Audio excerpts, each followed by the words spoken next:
hoy día 20 de mayo, con la presencia del doctor Fran Almanza Altamirano, que en esta oportunidad nos va a deleitar con una conferencia magistral denominada Problemática de las diligencias preliminares, un tema que es muy conocido ampliamente por el doctor, del cual voy a dar una pequeña reseña. El expositor es abogado por la Universidad San Martín de Porres y una maestría en Derecho Penal y Magistratura Contemporánea por la Universidad de Medellín, Colombia, Universidad de Jaén, España. Y es doctorando en el doctorado de Derecho Procesal Penal de la Universidad de Medellín, Colombia.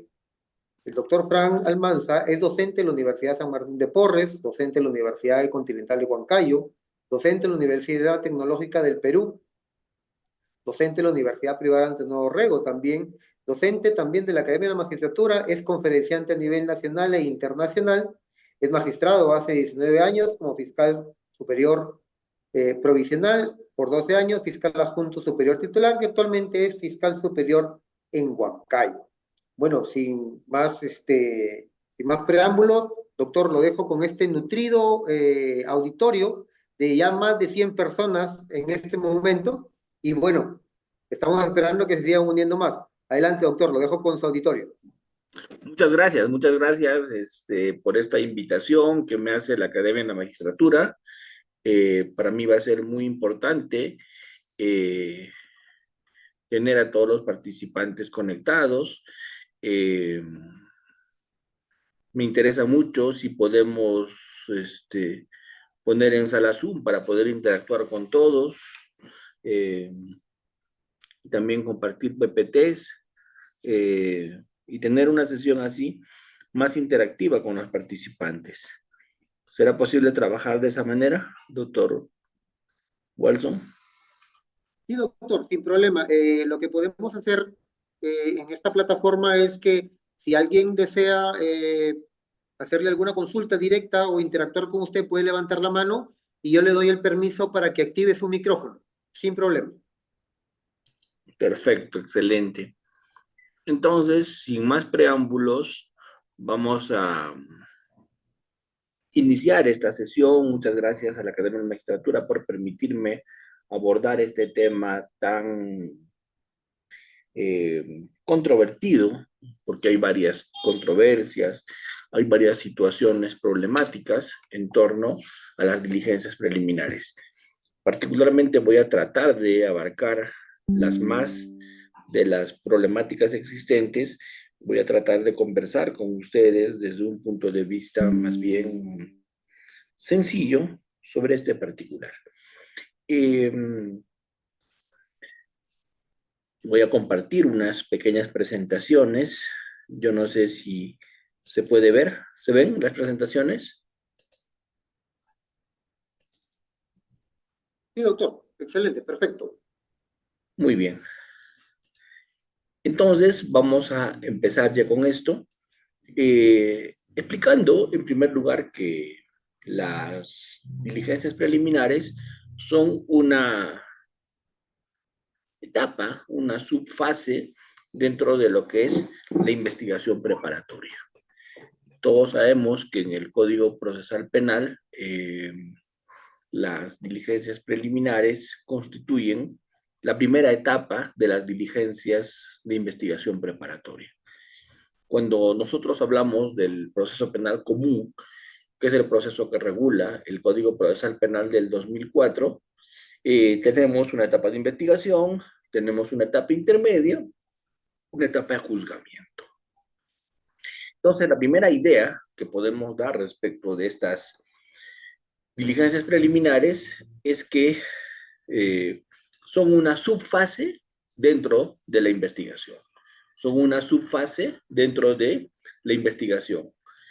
Son actos, como lo dice la norma, actos urgentes e inaplazables.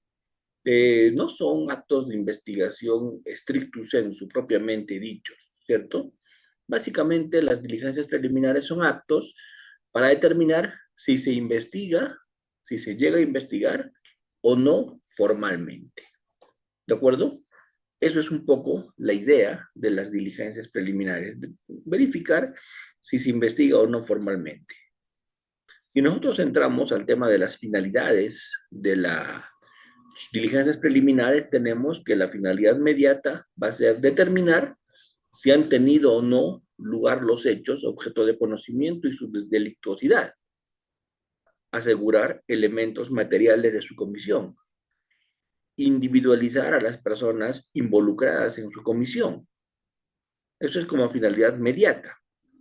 Pero como finalidad inmediata es determinar si se formaliza o no investigación preparatoria, determinar si se formula o no acusación directa, determinar si se incoa o no proceso inmediato. Es un poco de eso de lo que se trata las diligencias preliminares. Eh, si yo en este momento, pregunto a ustedes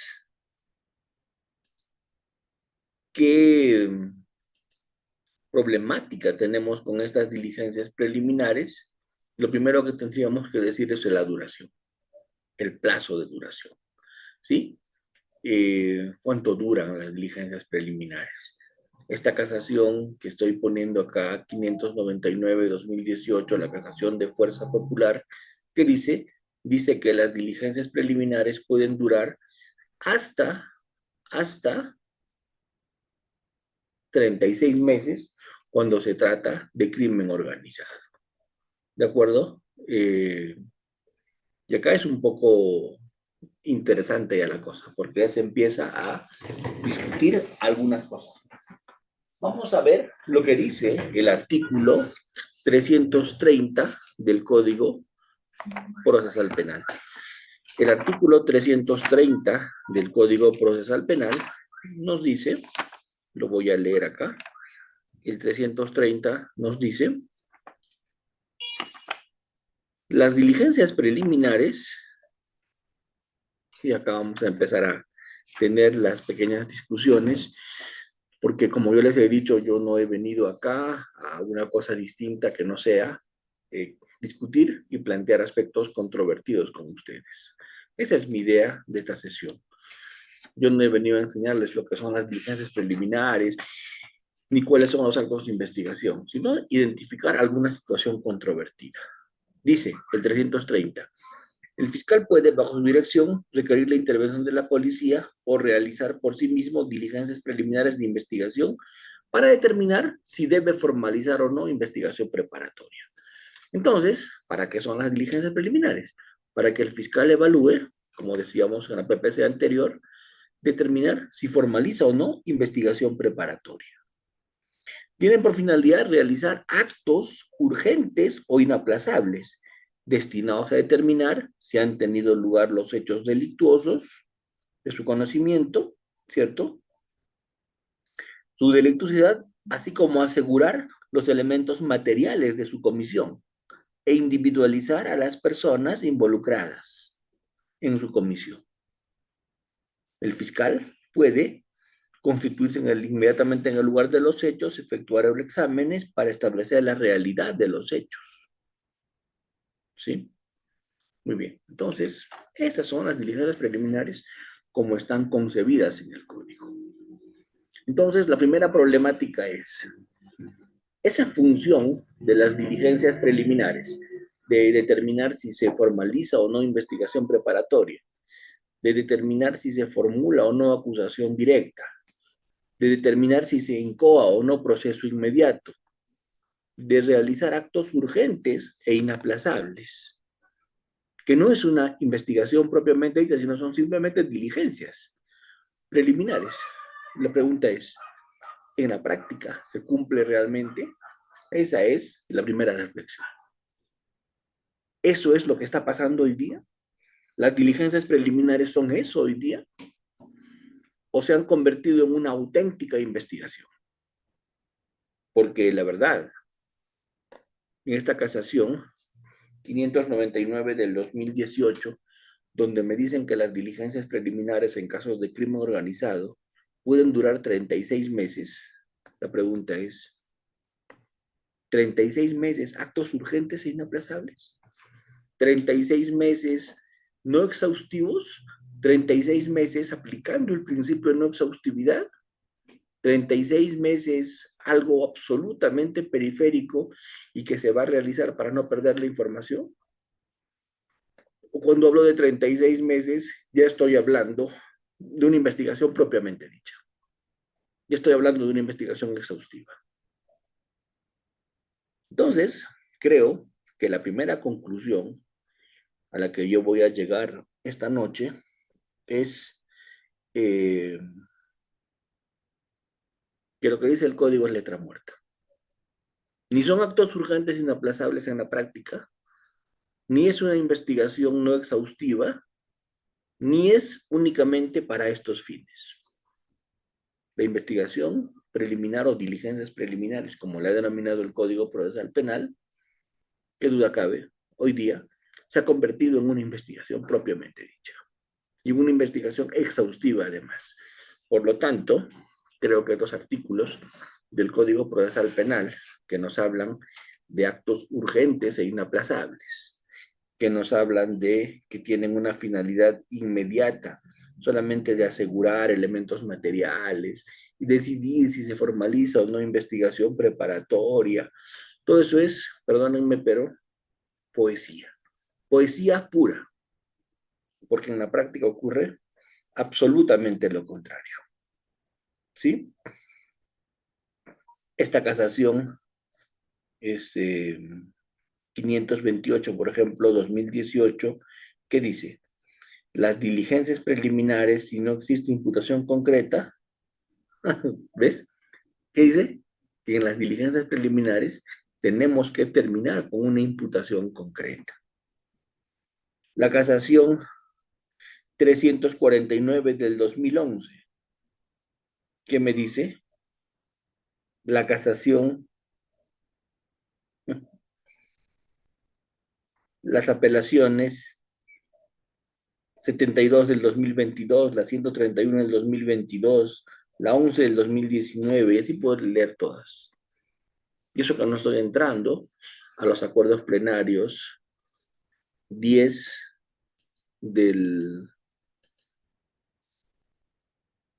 2000, 4 del 2010 o 2 del 2012. No estoy entrando siquiera a eso, porque ahí se dice que se puede plantear tutelas de derechos respecto de la imputación en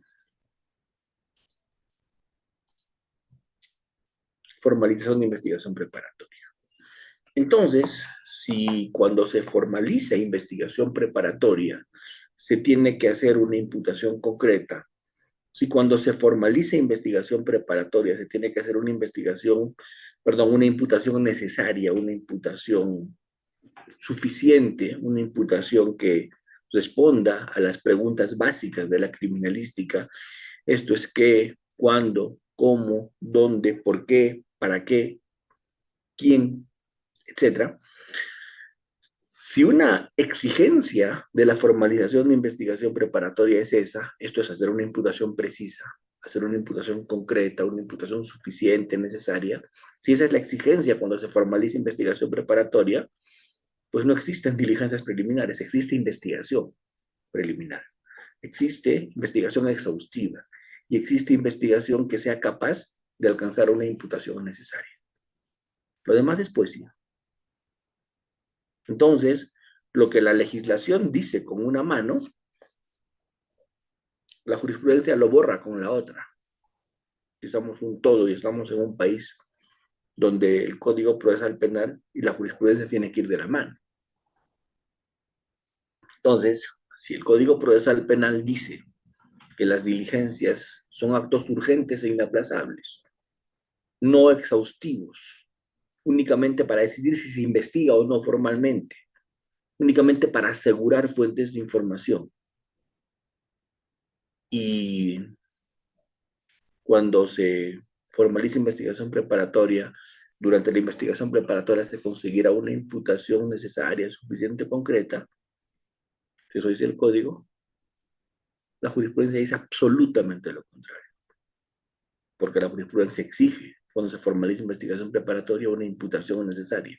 Es más, hasta en algún momento llegó el tema con las primeras cuestiones en esto, allá por los años 2010, 2012, a archivarse el proceso cuando en la formalización de investigación preparatoria no se hacía una imputación necesaria.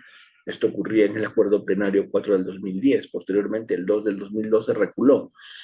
Y empezaron a analizar y decir que cuando la imputación del fiscal no es necesaria, no es suficiente, no se pueden plantear tras de derechos con fines de archivar el proceso, sino con fines de precisar al fiscal, que el fiscal precise su imputación.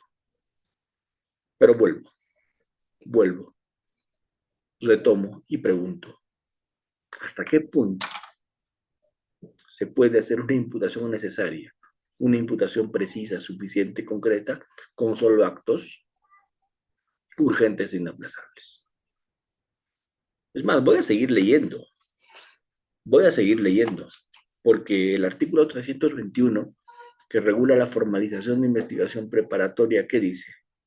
Dice, la investigación preparatoria persigue reunir elementos de convicción de cargo y de descargo que permitan al fiscal decidir si formula o no acusación. O sea, en la preparatoria lo que se decide es si se acusa o no. Pero dice algo más.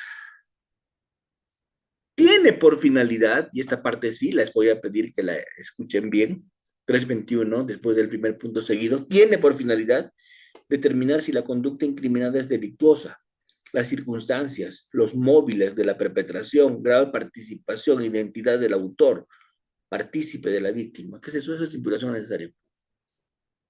O sea, el código que me dice, las preliminares son para actos urgentes e inaplazables, para asegurar lo que no se puede dejar de asegurar porque se puede perder, para hacer algo absolutamente no exhaustivo, preliminar, como se dice, diligencias preliminares. Esa es la preliminar según el código. La preparatoria es para verificar si el fiscal acusa o no, y es para verificar si es que el fiscal, en la preparatoria ya, dice, circunstancias, móviles, grado de participación, daño, etc. Eso es imputación necesaria. O sea, ¿dónde se construye la imputación necesaria según el código? En la preparatoria.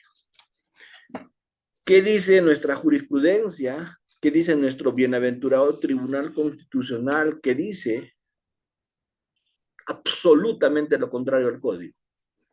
Que cuando se formaliza investigación preparatoria se tiene que tener imputación precisa, necesaria y suficiente, porque si no se afecta el derecho de defensa, porque si no se afecta el derecho de contradicción, porque si no se afecta la libertad de una persona. ¿Sí? Entonces acá vemos pues la primera dicotomía. El código dice A y la jurisprudencia dice B. Entonces, ¿qué hacen los fiscales en la práctica? Me están escuchando muchos fiscales que van a seguramente tener la oportunidad de intervenir, discrepar conmigo, coincidir en algunos casos tal vez, pero lo que hacen los fiscales es una investigación preliminar exhaustiva. No hacen diligencias preliminares, ya no existen las diligencias preliminares. Se hace una investigación preliminar exhaustiva, porque solo así se puede satisfacer la exigencia de la jurisprudencia, que es hacer imputación necesaria cuando se formaliza. Pero eso deviene en algo perverso, que las investigaciones no terminan nunca, porque hay dos investigaciones exhaustivas. La preliminar, que a nivel jurisprudencial se ha convertido en una investigación exhaustiva, que dura hasta 36 meses en crimen organizado, y cuando se formaliza se vuelve a hacer una investigación exhaustiva, con lo cual existen en nuestro país hoy día dos investigaciones exhaustivas. La investigación preliminar, porque ya no existen diligencias preliminares, la investigación preliminar y la investigación formal, preparatoria formalizada. ¿Y eso qué es? Eso es una desnaturalización de lo que es la investigación. Pues tenemos investigaciones después de 5 años, 6 años, investigaciones que nunca terminan, ¿cierto? Tenemos investigaciones, y no quiero mencionar subsistemas, no quiero mencionar lavado, crimen, anticorrupción, no quiero mencionar fiscalías, no quiero. Solo quiero decir una cosa. En este país las investigaciones empiezan pero nunca terminan. ¿Por qué? De todas las razones, les estoy mencionando alguna. Una de las razones. ¿Y esto a qué se debe? A que al parecer no lo comprendimos, a que al parecer no lo entendimos, a que al parecer confundimos modelos. Hubo por allí algún abogado en algún momento que trajo alguna jurisprudencia argentina, alguna jurisprudencia colombiana y chilena, donde en esos países se exige imputación suficiente cuando se formaliza investigación preparatoria y la han aplicado al Perú. Sí, pues, pero esos señores no han tenido el cuidado de analizar esos modelos. Yo sí conozco el modelo colombiano, sí conozco el modelo chileno. Yo he estudiado en Colombia casi 3 años. He estudiado en Chile un par de años. Conozco sus modelos bien. Y sé que en esos países sí se exige imputación necesaria cuando se formaliza. ¿Por qué? Porque su modelo se adecua a eso. Allá las preliminares duran años y la preparatoria es una investigación pequeñísima, una investigación concreta que no dura más de 2 meses. Porque la preparatoria ya no es para investigar en esos países. La preparatoria es para armar tu acusación o tu sobreseimiento. La única investigación es la preliminar. Claro, por eso cuando se formaliza, pues tiene que haber imputación precisa. Pero acá es al revés, pues acá la investigación que es para investigar es la preparatoria. Y las diligencias preliminares son solamente para los efectos de hacer actos urgentes e inaplazables. Entonces no se puede pues, venir a Perú a pedirle hacer imputación necesaria cuando recién va a empezar a investigar formalmente y cuando recién va a empezar a investigar exhaustivamente. Eso es copiar modelos, copiar jurisprudencia de otros modelos sin mirar el nuestro. Lo primero que tendría que mirar es que si mi modelo se parece al de ellos para poder ver si copio o no su jurisprudencia. Pero ese nivel, pues, tenemos en el Perú y por eso es que los problemas están a ese nivel. Investigaciones interminables, los temas prescribiendo, peor con estas normas geniales que han salido de un tiempo a esta parte de que la suspensión jamás puede ser mayor de 1 año. Los temas empiezan a prescribir y en cantidad, ¿sí? Pero no nos gusta hablar de esos temas, ¿no? Odiamos ponerle los cascabeles a los gatos. No nos gusta discutir estas situaciones. Particularmente, sí me gusta discutir estas cosas. Sí me gusta por lo menos plantearlas. ¿Sí? Sí me gusta por lo menos plantearlas. Porque como digo, hoy ya no he venido a explicar lo que son las diligencias preliminares, ¿cierto? Inicialmente estas se habían fijado para que duren 20 días, ¿no? Después se amplió a 60, pero siempre, salvo que el fiscal le ponga un plazo mayor. Y ese plazo mayor, según la casación 2 del 2008, no podía ser mayor al de la preparatoria. ¿Pero cuál? ¿A cuál preparatoria? ¿36 meses, como entiende la 588, 529? 8 meses más 8 meses, como es un caso complejo. 120 o 120 más 60, si es que se amplía la investigación en un proceso común. ¿A qué plazo estamos hablando? ¿No? Entonces, yo sí creo que se ha perdido de vista, se ha perdido de vista algunas cosas. Se han perdido de vista algunas cosas, se han malentendido algunas otras. Eh, por ejemplo, voy a decir algunas cosas acá. Eh, las diligencias preliminares, para empezar, no son diligencias en las que el juez participa ni tiene alguna injerencia mayor, porque no se comunica a su inicio de las diligencias preliminares al juez, porque cuando se hacen diligencias preliminares, el juez no participa en el archivo, el fiscal puede archivar y nunca se enteró el juez que se abrió esa preliminar. Son diligencias que están siempre al libre albedrío del juez. Entonces pregunto, ¿eso es así? ¿Cómo es que pueden ser exhaustivas? ¿Cómo es que puede ser una investigación exhaustiva? ¿Cierto? Algo está ahí que no cuadra, que no encaja. El fiscal, cuando trabaja esto, lo trabaja únicamente con la policía. Y hoy día están realizándose pues, disputas bastante serias respecto de las diligencias preliminares y la policía y la fiscalía. porque hay normas que han salido que le dan muchas facultades en preliminares a la policía. Y hay otros proyectos que están en ciernes que quieren darle toda la dirección de la preliminar a la policía. Entonces ahí también va a haber tema para seguir conversando el día de hoy. Entonces, eh, ya se ha dicho en esta casación 599 que categorizar lo inaplazable y urgente a un mínimo de tiempo limita función fiscal, afecta su rol de investigación y su principio de seguridad pública.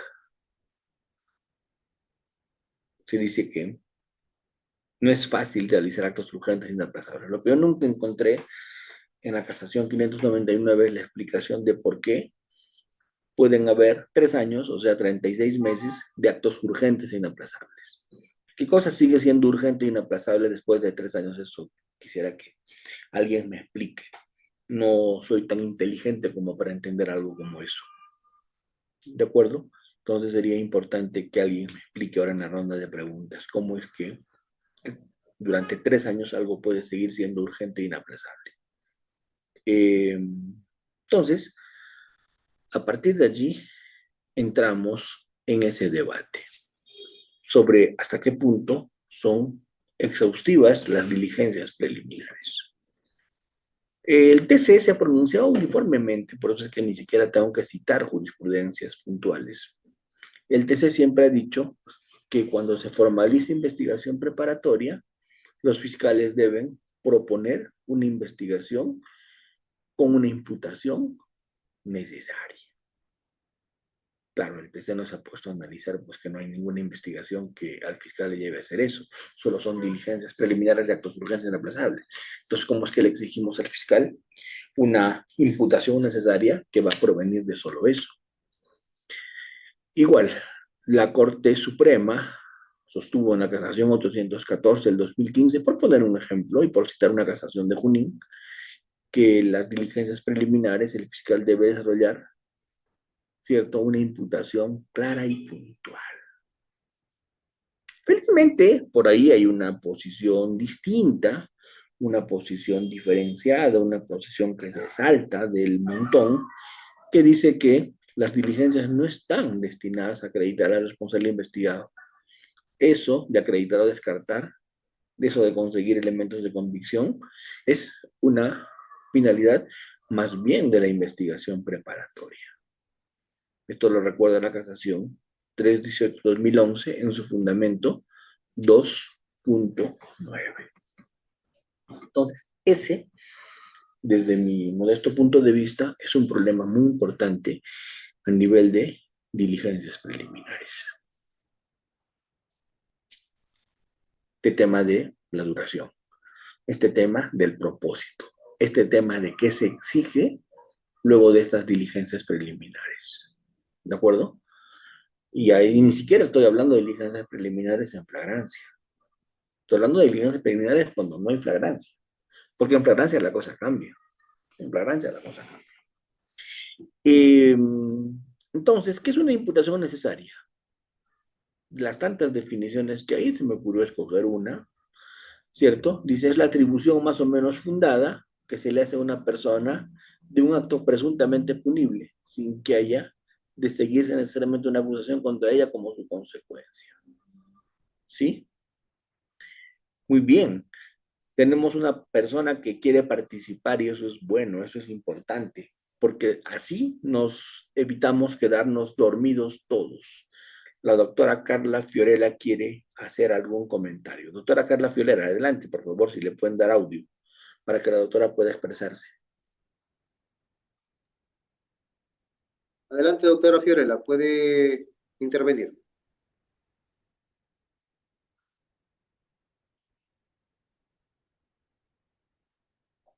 Todos en realidad lo pueden hacer, pero la doctora Carla levantó la manito, así que adelante, doctora. O se desanimó. ¿Sí? Si alguien desea intervenir, puede levantar la mano y le activamos el audio, el micrófono, así como la doctora Cusi, la doctora Fiorella. Bueno, creo que se desanimó la doctora. Continúe, Muy doctor, por bien. favor. Vamos, continuamos entonces. Entonces, esta imputación necesaria estuvo generando tutelas de derechos. Esta imputación necesaria estuvo generando el planteamiento de tutelas de derechos.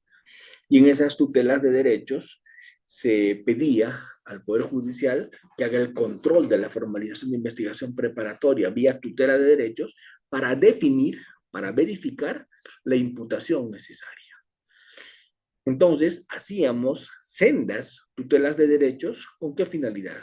Hacíamos sendas tutelas de derechos, ¿con qué propósito? Hacíamos sendas tutelas de derechos para verificar, para precisar, ¿sí? Si se había hecho una imputación necesaria al formalizar investigación preparatoria. El acuerdo 4 del 2010, pues, era permisivo en ese tema de que si no se ha hecho una imputación precisa se puede archivar. Y se llegaron a declarar fundadas excepciones de improcedencia de acción. Se llegaron a hacer cuestionamientos de este tipo. Pero ya la casación, perdón, el acuerdo plenario 2 del 2012 dijo que no. Lo que toca es devolverle al fiscal para que precise. Lo que toca es regresarle al fiscal para que precise. Hay que regresarle al fiscal para que haga las correspondientes precisiones. Hay que devolverle al fiscal para que haga precisiones. Entonces es un poco ya pues bajó la incidencia de tutelas de derechos por mala formalización, por mala imputación.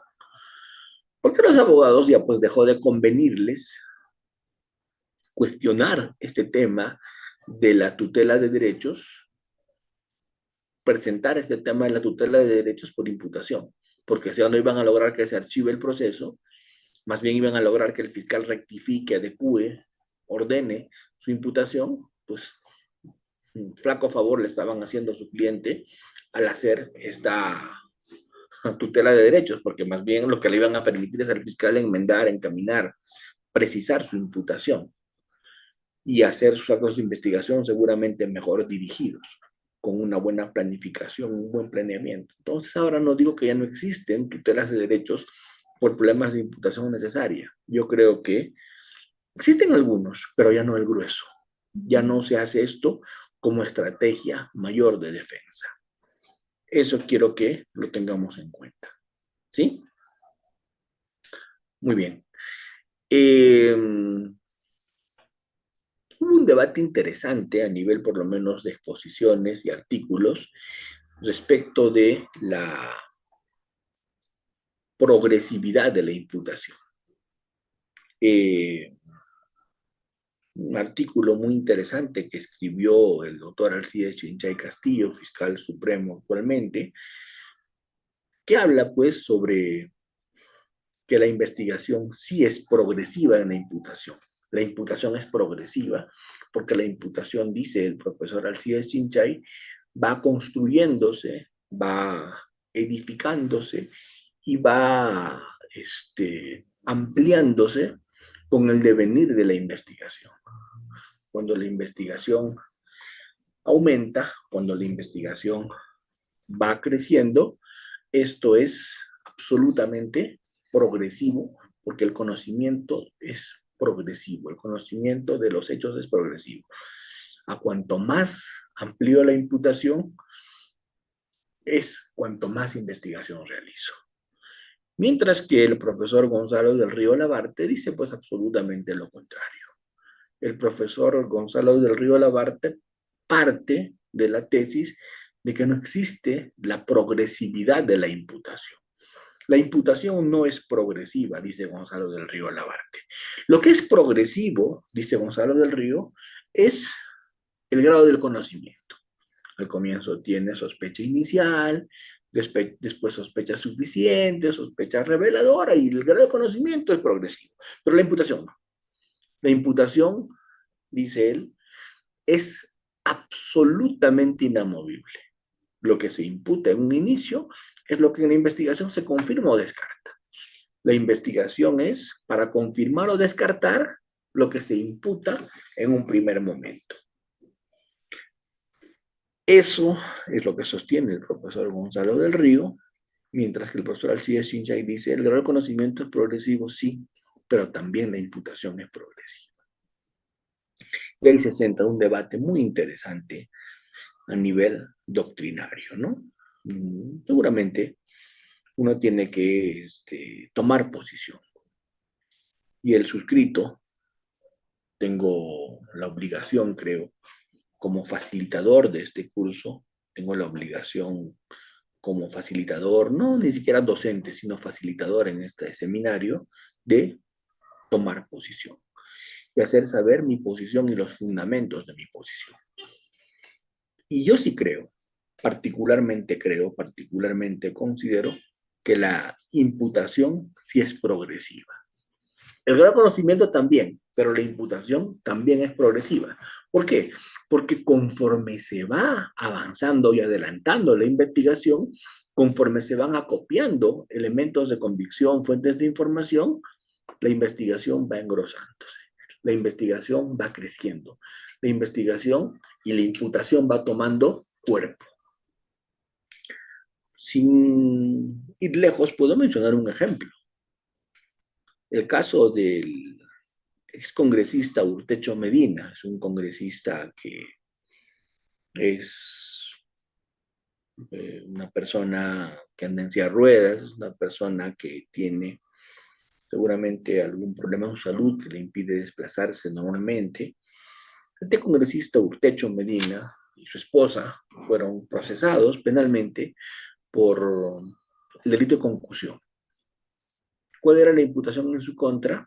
Eran lo que hoy día se conoce como, coloquialmente, mochasueldos. Esa era la imputación en su contra, ser mochasueldos, porque a sus trabajadores en el Congreso les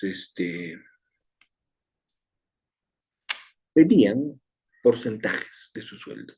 Lo que se ha vuelto muy común, hemos visto en los congresistas de un tiempo a esta parte, ¿no? Ha habido muchos casos de mochasueldos.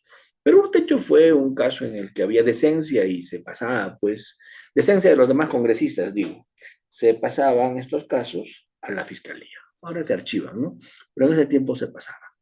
Entonces el caso de Urtecho pasó a la fiscalía. Me tocó estar en el equipo que vio esta investigación contra el señor Urtecho. Y bueno, pues a medida que se hacían actos de investigación se ampliaban imputaciones. El señor no aceptó una terminación anticipada en un inicio. La investigación se adelantó, la investigación progresó, y cuanto más actos de investigación se hacían, más hechos se conocían. Entonces ya no solamente estábamos hablando de concusión, ya estábamos hablando de lavado de activos, estábamos hablando de cohechos, de otros delitos más. Entonces se pedía ampliación de autorización al Congreso para ampliar la formalización por esos también. Como verán, Urtecho terminó condenado a 30 años de pena privativa de libertad en concurso real por todos los delitos que se le establecieron en esa investigación. Eso es un ejemplo de que no solamente es progresivo el grado del conocimiento, esto es sospecha inicial, reveladora, suficiente, brutal y no sé qué más. Es progresiva la imputación.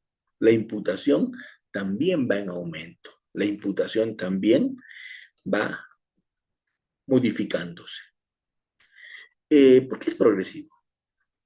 El fiscal al comienzo no sabe nada del evento. Antes de la noticia criminal, el fiscal no sabe nada del evento, desconoce.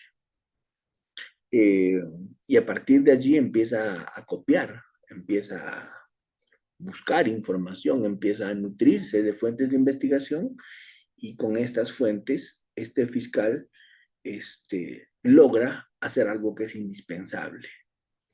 Y ese algo que es indispensable que el fiscal logra realizar es hacer su investigación que le permiten, ¿cierto? Conseguir información y construir su imputación. Como dice el 321, ¿no? Después de la investigación preparatoria se establecen las circunstancias. Eso es imputación necesaria, pues circunstancias móviles, eso es imputación necesaria. ¿Por qué? ¿Para qué? Grado de participación, no sé, pues si eres cómplice primario, secundario, coautor, autor directo, eso se sabrá en ese momento. Y además, dice, se refiere que se tendrá que decir, acabadamente, que se imputa, ¿no? Recién hecho. La inquisitio generalis es una falacia total, pues. Decir que la progresividad en la imputación es equiparable a la inquisitio generalis es pues algo absolutamente, considero yo, equivocado. Porque decir que se está haciendo inquisitio generalis cuando se habla de investigación progresiva es algo pues irracional. Inquisitio generalis es investiguen a Fran Almanza, algo debe haber hecho, algo debe haber tenido, algo deben encontrarle. ¿Pero qué el Señor? Investígale, algo tiene que tener, nadie es perfecto, nadie es santo, algo debe haber, búsquenlo. Eso es inquisitio generalis. Mientras que progresividad en la investigación es que yo voy investigando un hecho concreto y de ese hecho concreto me voy encontrando otros hechos más. ¿Eso es inquisitio generalis? No, eso es progresividad en investigación. Entonces, eso es muy importante tener en cuenta. Eso es muy importante tener en cuenta. Entender que la investigación no es progresiva en su imputación, sino solo en sus elementos de convicción, es pues partir de una premisa de que cuando se formaliza investigación preparatoria, cuando se recibe una noticia criminal, cuando al fiscal le traen una noticia criminal o el fiscal recibe de la policía el aviso o o sea, pues en una acción popular por cualquiera o por un tercero o por el agraviado, tenemos nosotros denuncias precisas, ¿no? Tenemos denuncias perfectas que hay que descartar simplemente o confirmar. Eso es pues absurdo. Jamás me traen una noticia criminal perfecta a mí como fiscal. Siempre viene genérica, siempre viene inacabada, siempre viene imprecisa, siempre viene subjetiva, etc. Entonces, no es que la noticia criminal que me traen yo como fiscal tengo que confirmar o descartar. Eso es, pues, absolutamente impresentable. ¿Cómo que yo voy a confirmar o descartar lo que me traen? ¿Cómo que la investigación es para confirmar o descartar la noticia criminal? ¿De dónde ha salido eso? El fiscal es el que decide qué investiga. Y el fiscal es el que decide qué investiga. El fiscal es el que construye su imputación. ¿De acuerdo? Ahora sí tengo una intervención, creo. Ahora sí, alguien se animó a intervenir. Doctor Luc Montesa.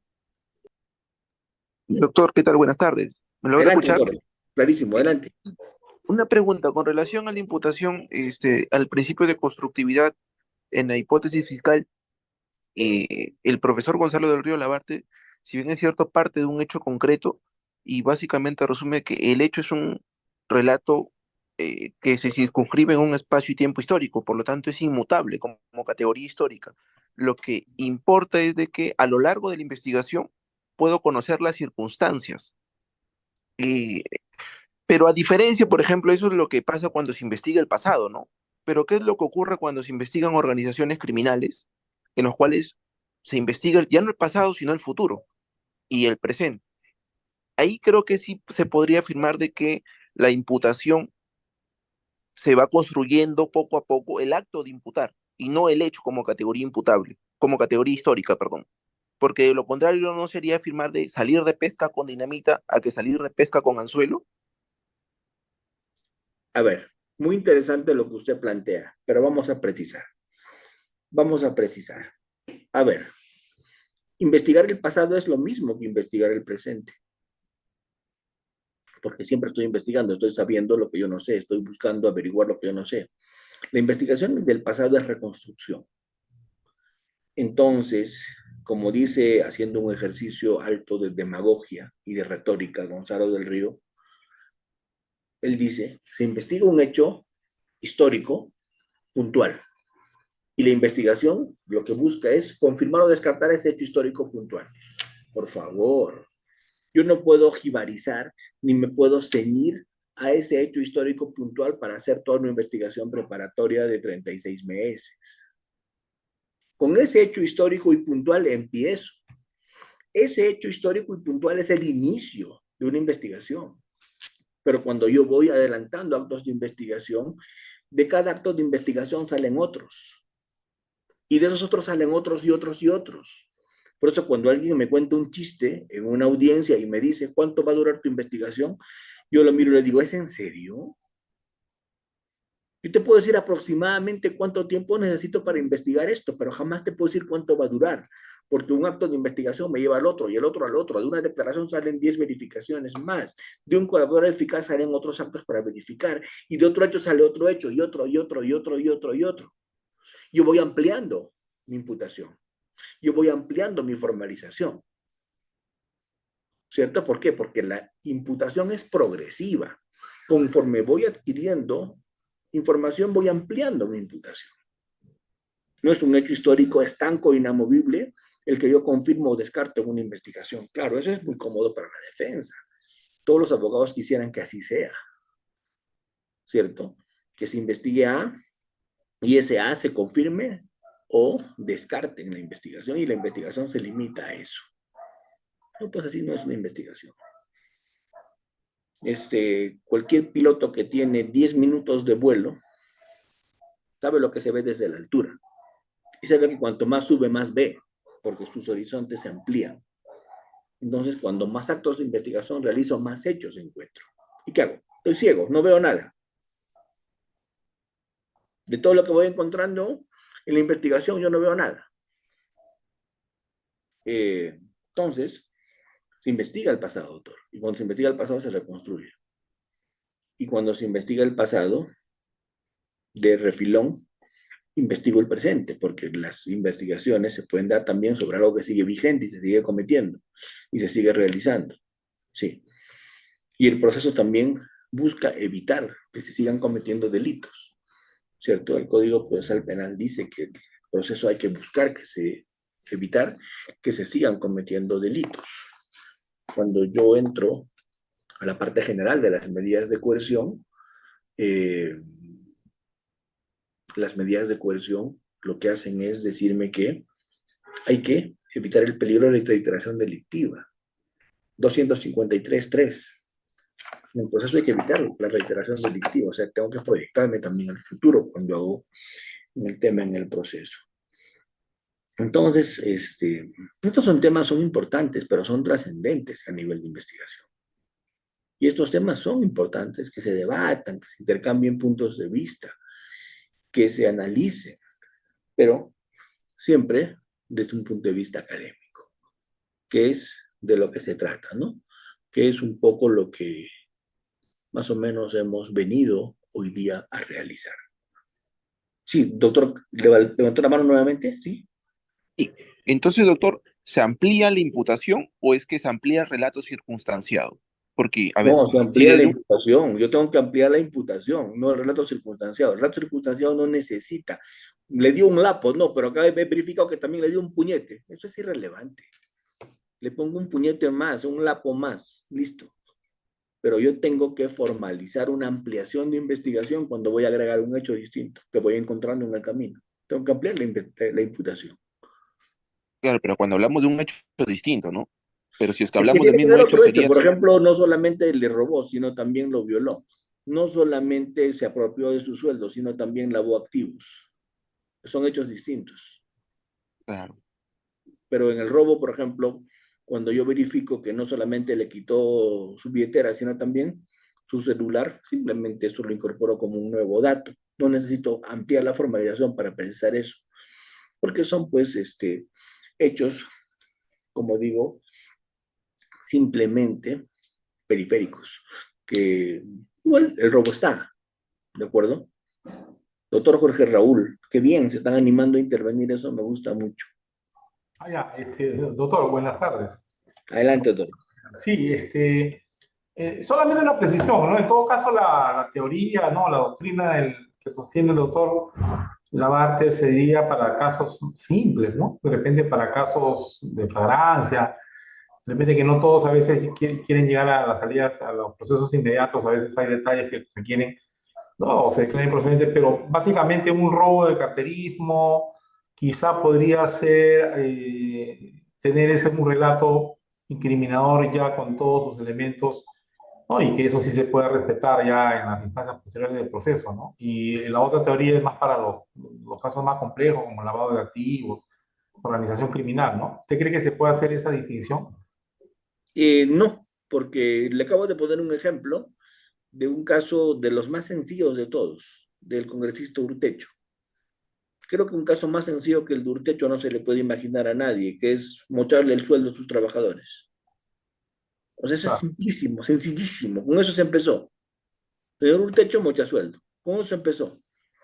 Y cuando adelantamos la investigación, encontramos otros hechos y los fuimos ampliando. Entonces, al final se terminó con una condena de 30 años que ya se dictó. ¿De acuerdo? Claro, si el señor hubiera hecho una terminación anticipada a la que se negó en el primer momento, hubiera terminado con 2 años suspendidos por concusión, ¿cierto?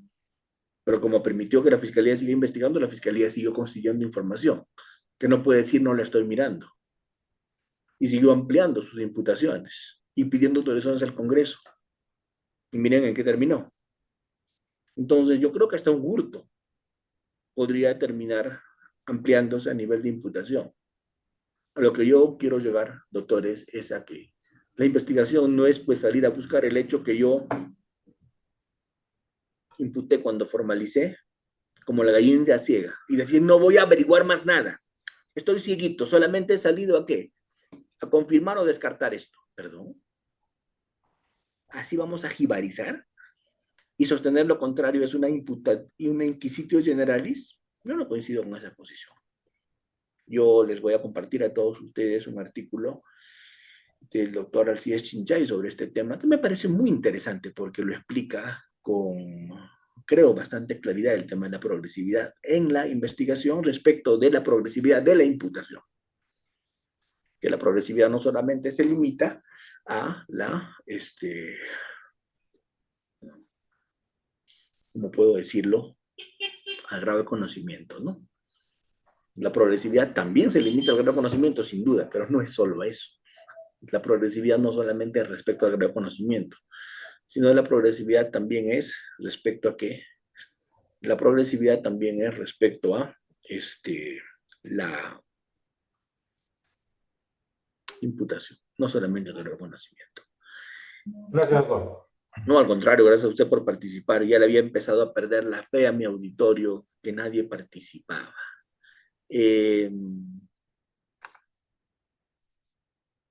Vamos a entrar a una ronda de preguntas que va a ser de media hora de discusión, de debate, pero en los últimos 10 minutos que tengo, que es una hora teórica, de ahí entramos al coloquio, que más o menos va a ser media hora, donde todos ustedes van a opinar, interactuar conmigo. En el último tema que yo quiero plantear respecto de los aspectos controvertidos que he querido, hay muchos aspectos controvertidos, hay muchos aspectos problemáticos en diligencias preliminares. Yo solamente he querido hablar de 3, hasta 4, que he explicado en esta sesión, de los tantos que hay. Para más o menos centrar el debate en algo. El último tema que yo quiero discutir, el último tema que yo quiero plantear, es el tema que tiene que ver con lo que está pasando de un tiempo a esta parte en el tema de el Ministerio Público y la Policía Nacional del Perú. Este tema del Ministerio Público y la Policía que está trayendo cola. Este tema del Ministerio Público y la Policía que está significando declaración de decretos legislativos como que le da más facultades a la policía a nivel de diligencias preliminares, ¿cierto? Estos famosos decretos legislativos que están haciendo que la policía tenga algunas autonomías en la investigación. Y ni siquiera estoy hablando de los nuevos decretos legislativos que amenazan con salir, ni de los proyectos de ley que se están debatiendo en el Congreso, porque acá tengo yo todo un arsenal, tengo yo todo un acopio respecto de los decretos legislativos que se están viniendo a presentar, perdón, amenazan con salir los proyectos de ley que se están elaborando que buscan que la policía asuma el control de las diligencias preliminares. ¿De acuerdo? Este tema que yo considero muy polémico, muy discutible, es materia incluso en estos días de la interposición de una demanda de inconstitucionalidad contra todos esos decretos legislativos que ha planteado el Ministerio Público contra, en algunos casos el Congreso y en algunos casos, pues, el Ejecutivo cuando los dio vía decreto legislativo. Cuando han sido leyes contra el Congreso y cuando han sido legislativos contra el Poder Ejecutivo. Entonces, ¿qué se ha logrado con esto? Se ha hecho, por ejemplo, y lo voy a dejar planteado solamente para dejarlo para el coloquio, todo esto, se ha hecho que la policía pueda realizar actos sin comunicar al fiscal, pueda adelantar actos de investigación sin comunicar al fiscal, que la policía pueda volver a calificar delitos, que la policía vuelva a pronunciarse sobre responsabilidades en la investigación que realiza. En otras palabras, se ha regresado al atestado policial. Como ustedes sabían, antaño la policía hacía su atestado policial y en ese atestado policial la policía calificaba, la policía establecía imputaciones, establecía responsabilidades y proponía delitos. Lo malo de todo esto era que como la policía no tenía seguramente mayor formación jurídica, cometía muchos errores. Entonces, cuando la policía hacía su atestado calificando, la policía hacía su atestado imputando responsabilidades, a veces los fiscales se copiaban. Cuando el juez dictaba el auto de instrucción, porque en ese tiempo el juez dictaba el auto de instrucción porque el juez dirigía la investigación, el juez también se copiaba de la policía. Resultado, la policía había calificado, esa calificación se había copiado el fiscal, esa calificación se había copiado el juez y cuando estábamos ya en juicio nos dábamos cuenta que la calificación estaba mal, que la imputación estaba pésima. Y por eso es que en el Código Procesal Penal lo que se buscó fue que la policía no califique, que la policía no haga las imputaciones, que la policía no se pronuncie por las responsabilidades, porque eso era función de los abogados, de los técnicos, porque solo los técnicos, porque solo los abogados están capacitados para hacer eso. Yo lo voy a equiparar con una clínica, un hospital. En un hospital, ¿quién da el tratamiento? ¿Quién diagnostica la enfermedad? ¿Quién es el cerebro de todo lo que va a significar la recuperación del paciente? El médico. Claro, el médico trabaja pues con laboratorio y pide análisis. El médico trabaja pues con instrumentalistas y pide que le alcancen los instrumentos. Trabaja con enfermeros a los que les pide que tomen la presión, que hagan un triaje, que hagan control de signos vitales. Sí, claro, pero el médico es el que dirige todo, es el cerebro, es el que sabe qué pedir. Entonces, yo no sé en qué momento es que la policía cree que puede diagnosticar, que la policía cree que puede hacer tratamientos, cree que la policía puede establecer la enfermedad del paciente. La policía hace criminalística, porque para eso está entrenada. La policía hace lo que es actos puntuales de investigación, porque para eso está entrenada. Es como el laboratorista, a ver, hasta el análisis de sangre de este man. Es como el de UCI, a ver, hazle un electro. El médico lo pide. Y el técnico con eso se lo hace. Y el médico con eso hace la lectura y hace un tratamiento, da un diagnóstico.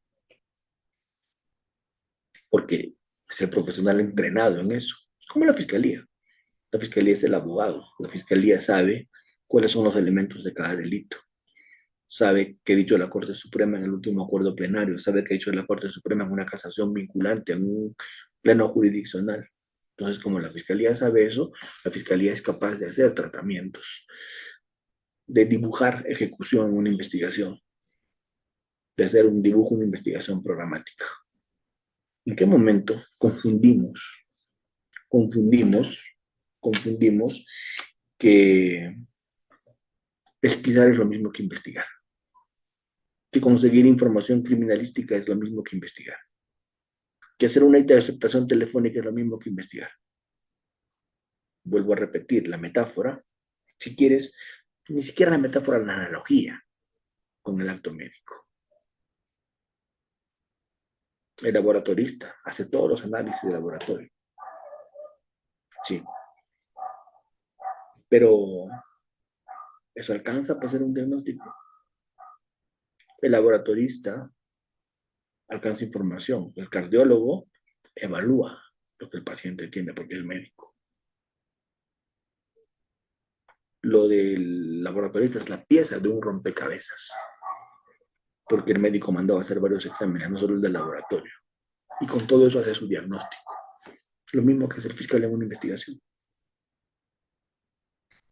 Pretender al que no es jurídico darle la dirección de la investigación como se pretende, al que no es abogado darle la libertad para investigar durante meses y luego recién traerle el resultado al fiscal para que vea si ejerce o no la acción penal, eso es absurdo.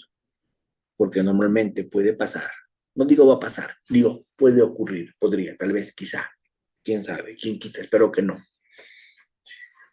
Que cuando la fiscalía reciba de la policía, entre comillas, su investigación concluida, el fiscal mire que faltan muchas cosas para establecer e imputar cierto delito. Pero claro, ya se pasó el plazo. Pero claro, esa información ya se perdió. Pero claro, esa información no se buscó en su momento. Entonces, ¿qué va a tocar? Archivar sobre cero. Más impunidad. Y más impunidad. Entonces, ese es el gran problema hoy día. La demagogia. Ese es el gran problema hoy día. Los intereses particulares, subalternos, mezquinos, que con criterios absolutamente carentes de tecnicismos, de técnica, se pretenda lograr esas modificaciones legislativas.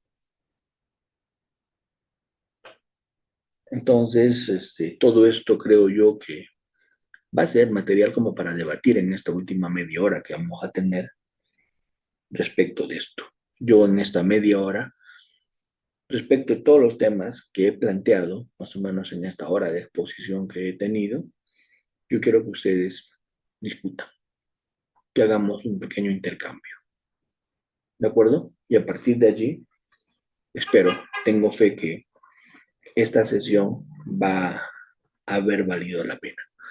Yo espero, vamos a parar 5 minutitos para que ustedes se relajen un ratito, más o menos analicen sus participaciones y en el tiempo restante lo que vamos a hacer es escuchar vuestras opiniones, vuestros puntos de vista críticos, porque no siempre estos temas se discuten en el nivel que hoy día lo estamos discutiendo. Esto es con un público experto, con un público de abogados, con un público de profesionales. ¿Sí? Así que paramos acá y retomamos en 5 minutos. ¿Está bien? ¿Sí?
Listo, doctores. Empezamos entonces con este pequeño coloquio en el que aspiro a que muchos de ustedes participen.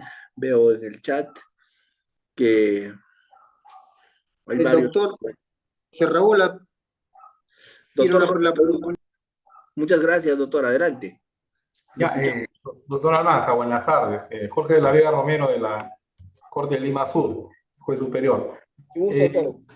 Doctor, sí, yo tuve una experiencia antes de ser juez, que estuve como fiscal adjunto en Trujillo, y ahí pues se daban pues estos conflictos entre la policía y los fiscales, ¿no? Los fiscales señalaban pues que había abuso un poco de la policía por el desconocimiento de las normas, imputaban mal los hechos y se tergiversaban las investigaciones por fines subalternos, el fundamento, y la policía decía no, que los fiscales no tienen experiencia investigando, que no saben investigar, que solamente trabajan, llaman por teléfono y no están acá a las 24 horas como nosotros, así es. Ese era el debate, ¿no? Entonces, se actuaron protocolos, ¿no? Protocolos de interacción policial-fiscal, ¿no? Para mejorar las relaciones, ¿no? Que al final se mejoró un poco, ¿no? Yo me fui de ahí en 2016 ya como que había más armonía, ¿no? Pero siempre, sobre todo la Asociación de Jubilados de la Policía, pues la PIB, ellos querían pues promover esta norma que ahora está vigente, ¿no? Incluso más radical, prácticamente por una contrarreforma absoluta, ¿no? Pero bueno, lo cierto es que en los protocolos, que hubieron reuniones interinstitucionales con policías y fiscales y defensores, ¿no? Se llegó a un consenso, no sé qué le parece, decía que la investigación jurídica la tiene el fiscal, pero la investigación operativa, no, la dirección operativa la tiene la policía. Esta es una creación ahí de los protocolos, ¿sabes? De las reuniones. No está en la norma, no hay ninguna norma, digamos, que lo sustente. Es como un protocolo, ¿no? No sé usted qué opina, si se puede salomónicamente salvar la situación en caso que volvamos, ¿no? Se declare inconstitucional esta nueva ley, ¿no? Porque va contra el principio acusatorio, contra los avances de un derecho penal democrático, ¿no? Pero también ante el tema del crimen, de la criminalidad, pues la ciudadanía a veces ve, ¿no? Se deja llevar por ese discurso de los policías antiguos, ¿no? Facilista, de que los fiscales son demasiado garantistas, muy permeables al delito, ¿no? Entonces se llegó a esa conclusión, ¿no? Los fiscales tienen la dirección jurídica, pero policías de dirección operativa. No sé si es un pleonasmo, una falacia o puede ser algo viable, ¿no? Entonces no sé si podría darnos una opinión al respecto. Sí, usted creo que ha dado el término correcto para calificar esto. Es un pleonasmo. Sí, sin duda. ¿Por qué? Porque, no, o sea, es algo así como subir para arriba, bajar para abajo. Eh, de hecho, creo que esa es la palabra que definiría todo esto. ¿Por qué? Porque voy a explicarle por qué. Cuando se lee en la Constitución, el fiscal dice, conduce desde su inicio a la investigación, conduce desde su inicio a la investigación y controla jurídicamente los actos de la policía. Una cosa es conducir una investigación y otra es conducir jurídicamente los actos de la policía. Controlar jurídicamente los actos de la policía. ¿Qué significa conducir una investigación? Significa dirigir. El que conduce, dirige. Me voy para la derecha, para la izquierda, para adelante, atrás, retrocedo, freno, etc. Conducir es eso. Entonces, hasta cierto punto, decir a la policía que ustedes van a tener la investigación operativa, es decirle, ustedes van a dirigir la investigación. ¿Por qué? Porque decidir qué hacer es lo que a una persona le hace director de una investigación. Si yo decido, me sacas estas constancias, me haces estas actas, me haces estas verificaciones, me tomas estas muestras, me recabas esta partida, me buscas esto otro, estoy dirigiendo la investigación. Y no es jurídicamente, estoy dirigiendo la investigación. Estoy yo como fiscal, como alguien que tiene el cerebro jurídico buscando actos de investigación que yo necesito para satisfacer elementos normativos. Solo el fiscal y alguien que es abogado, ¿cierto?, sabe que se tiene que satisfacer en cada delito. Sabe en el lavado de activos que dicen los últimos pronunciamientos de la Corte Suprema. Sabe que dice la sentencia plenaria Casadora 1 de 2017. Sabe cómo se establece el origen ilícito, con qué tipos de indicios. Porque ese fiscal es jurídico. No solamente conoce la evolución legislativa, por ejemplo, en el lavado de activos, no solo conoce que existió el decreto legislativo en su momento, no sé, pues, 1106, modificado por la 1243, las modificaciones posteriores. No, no solo sabe eso el fiscal. Además de las normas, sabe la jurisprudencia, sabe cómo se viene aplicando, y a partir de allí hace actos de investigación el fiscal para satisfacer esos elementos que la norma y la jurisprudencia exigen. Entonces, la pregunta del millón es, ¿la policía puede garantizar hacer eso si dirigiera la investigación? Yo creo que no. Es como que el laboratorista en el hospital diagnostique una enfermedad y el laboratorista disponga un tratamiento y el laboratorista haga lo que sea para curar al enfermo. El laboratorista sabe hacer análisis de laboratorio. El médico conoce cómo son los análisis, pero no lo sabe hacer, porque no ha estudiado eso. Entonces, el fiscal necesita a los operativos, que son los policías.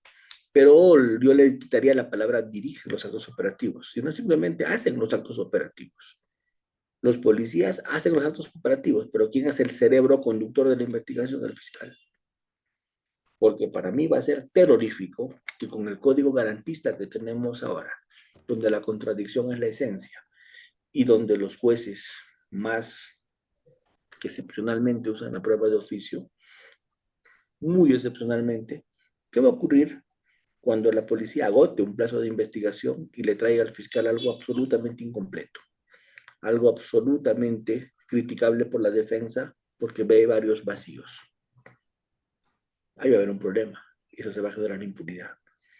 Entonces, en algún momento, y esto es una infidencia, en algún momento me invitaron al Congreso y el fiscal de la Nación me envió allá, precisamente para el debate de la discusión de estos proyectos legislativos que en ese tiempo no salieron, pero pasaron años y sí salieron. Entonces, yo dije, yo creo que la policía, si es que me responde el señor ministro del Interior que está acá presente, que tiene un acá interés muy interesante, muy grande en esto, yo solamente le preguntaría a la policía, dije, si la policía está capacitada jurídicamente. ¿Qué cantidad de los policías son abogados? Y abogados expertos en materia penal. ¿Qué cantidad?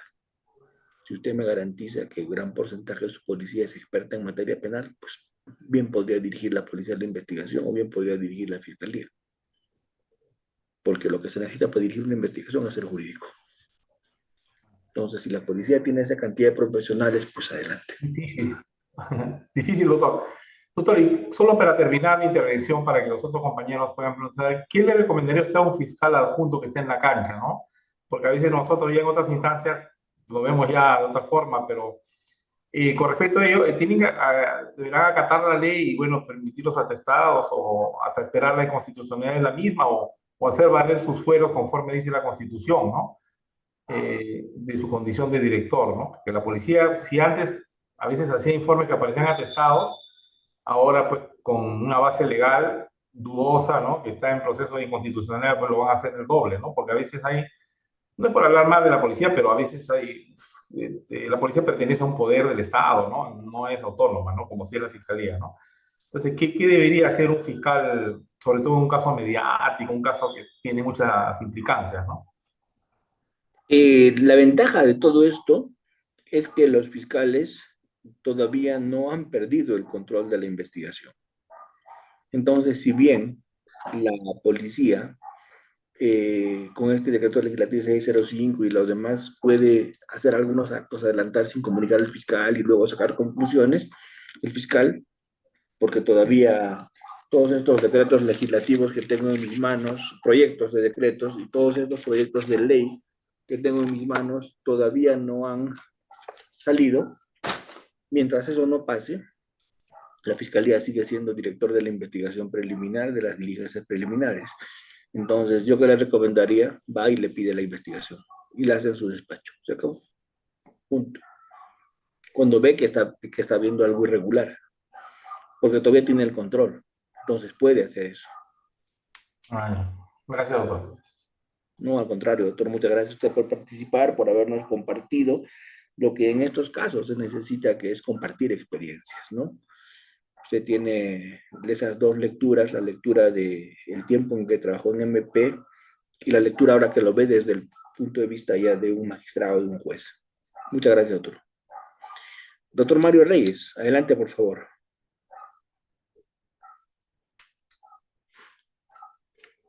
Doctor Mario.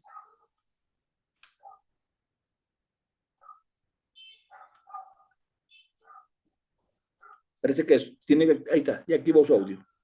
Sí, quisiera preguntarle, doctor, ahora que estamos hablando de la diligencia preliminar como acto urgente, inaplazable, ¿cuál es la relación o cómo podemos esto concadenarlo con la detención preliminar? Eso actualmente se está discutiendo. ¿Cómo estas diligencias preliminares nos puede llevar a una detención preliminar? Esa sería mi pregunta. ¿Cómo el fiscal, en base a esas diligencias preliminares, solicita al juez, ¿no?, una detención preliminar? ¿Cuáles son esos elementos que debía de tener el fiscal para solicitar una prisión preventiva, una detención preliminar, y de que ésta no sea denegada o revocada por la instancia superior? Muchas gracias. No, al contrario, doctor, muchísimas gracias a usted por hacer esa pregunta. De hecho, explicar las detenciones preliminares, explicar las detenciones en flagrancia, explicar la prisión preventiva y todas estas medidas coercitivas, nos tomaría una sesión o dos o tres más. Pero lo que sí puedo es responderle algunas cosas muy puntuales a su inquietud. ¿De acuerdo? En primer lugar, lo que yo le diría es que la detención preliminar se ha vuelto muy polémica de un tiempo a esta parte, ¿cierto? ¿Por qué? Porque los cuestionamientos son grandes. ¿Cuándo es que se hace una detención preliminar? Uno de los supuestos. Cuando de las diligencias preliminares se verifica que existe grave peligro de fuga, hay un peligro de fuga. Y no se puede esperar a una prisión preventiva, porque si espero a una prisión preventiva, si yo no pido una detención preliminar y espero a una prisión preventiva, lo más probable es que se dicte la prisión preventiva, sí, pero ya el investigado no está para cumplir la prisión preventiva, ya se fugó. Como diría en términos coloquiales, ya la paloma voló. Entonces, un poco la detención preliminar es para evitar eso, para evitar esos niveles de ausencia, contumacia, ¿no? Para que se conjure el peligro de fuga cuando no es posible esperar una prisión preventiva y no hay flagrancia como para detener a una persona por la policía sin necesidad de intervención judicial. Entonces, ese es el punto medio. No hay flagrancia, pero no hay tiempo de esperar a una prisión preventiva porque el peligro de fuga es inminente. Ese es un supuesto de la detención preliminar. Se fuga de un establecimiento penal. El 261 pone muchos supuestos, varios, perdón, de procedencia de detención preliminar. Lo que es discutible y lo que se está discutiendo en estos días es hasta qué punto se puede pedir detención preliminar para investigar. O sea, esto es detengo para investigar. Ahí viene la discusión, porque lo ideal es investigar para detener. Primero investigo y luego detengo, ¿sí? Pero en el Perú pareciera que ahí está la discusión sobre si se detiene, y cuando se detiene recién se hacen actos de investigación y al final no se pide prisión preventiva. Eso sería complicado. Yo creo que un juez que fue capaz de dictar detención preliminar, 90% que dictó una prisión preventiva, 90%. Entonces, por ahí va la cosa, doctor. Por ahí va la cosa. Muchas gracias por su pregunta. El doctor Richard Aquino, adelante, por favor. Doctor Almanza, buenas noches. ¿Cómo está, doctor? Buenas noches, adelante. Doctor Almanza, la pregunta está relacionada a este proceso especial que se sigue ante la Fiscalía de la Nación a efectos de autorizar la acción penal y ordenar la formalización de la investigación preparatoria para los magistrados, doctor Almanza, ¿no? Entonces, este proceso especial precisamente se inicia con una disposición de investigación preliminar y luego termina con un informe final. En estos casos, cuando los fiscales superiores que asumen competencia en cada distrito fiscal para investigar a los magistrados, incluyendo fiscales y jueces, no incluyendo en todo caso a los fiscales o magistrados supremos, ¿no? Usted en su disertación, doctor, habló de la progresividad de la imputación de los hechos, ¿verdad? Entonces, cuando revisamos los cargos de imputación de la investigación preliminar, y si no hay uniformidad hasta cuando se emita el informe final, porque como Fiscalía de la Nación tienen que autorizar, como reitero, o denegar esta autorización de la acción penal y consecuentemente la formalización de la investigación preparatoria, ¿no? Desde su apreciación, doctor Almanza, ¿esta uniformidad debe permanecer o en este marco de progresividad debe modificar, debe variar, no sustancialmente? Nos gustaría escuchar, doctor Almanza. Gracias por su respuesta. No, al contrario, muchas gracias por su pregunta. A ver, doctor, es importante entender que hay dos supuestos diferenciados. Los magistrados, al igual que otros funcionarios del artículo 99 de la Constitución, no tienen la posibilidad de ser investigados y procesados y juzgados directamente. Se requiere un trámite previo, el levantamiento de cierto fuero, porque en algún momento los magistrados tenemos algún fuero y los del artículo 99, que tiene que ver con presidente de la República, que tiene que ver con miembros de la Corte Suprema, fiscales supremos, etcétera, los del 99 de la Constitución, tienen otro tipo de fuero, que es el levantamiento de su fuero, pero por el Congreso. Entonces, a partir de una denuncia constitucional, que en este caso hace la investigación, que es Fiscalía de la Nación, y vaya y hace pues en el Congreso, que el Congreso le haga pues una acusación constitucional.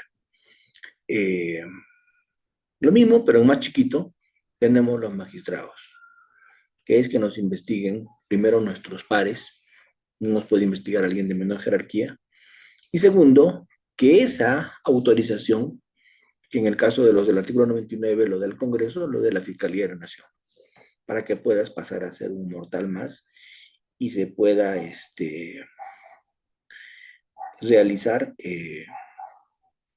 la correspondiente acción penal. En el caso que yo le conté en el ejemplo, en el caso de Urtecho Medina, a Urtecho le hicieron una acusación constitucional por concusión. Y por eso es que nosotros empezamos a abrirle su investigación y hacer toda la investigación preparatoria por esa acusación constitucional que se había hecho respecto a concusión. Pero cuando en la investigación encontramos nuevos hechos, como por ejemplo lavado de activos, etcétera, ¿qué tocó hacer? Tocó volver a pedir al Congreso, ¿cierto? A partir de FN, pues volver a pedir al Congreso que se amplíe la acusación constitucional sobre otros hechos. Y solo así se puede investigar. Entonces, lo mismo pasa con un magistrado.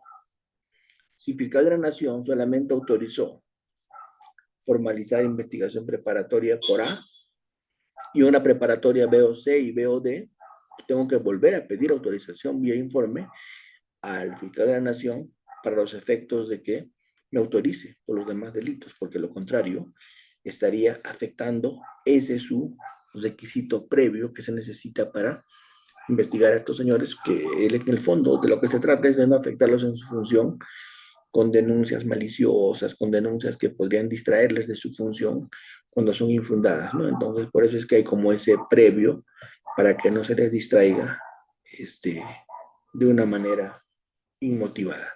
No sé si con eso satisfago su inquietud, doctor. Bien, doctor Almanza.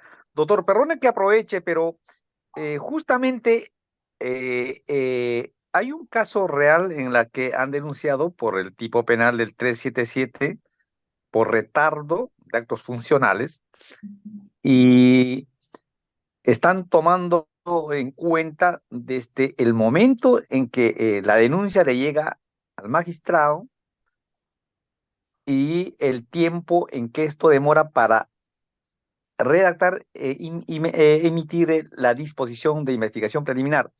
El código no regula ese plazo prudencial o racional, doctor. No, pero ya la Esto es jurisprudencia está pronunciado sobre eso, doctor. Ya la jurisprudencia dice que todo el tiempo en el que ha estado este tema a nivel de FN para los efectos de las autorizaciones previas no se contabiliza, se suspende el plazo de prescripción. Gracias, doctor Almanza. Gracias. Buenas noches. No, buenas noches, contrario. Muchísimas gracias a usted. Muchas gracias a todos los que se han citado esta noche. Gracias por la confianza, gracias por haberse inscrito en este curso.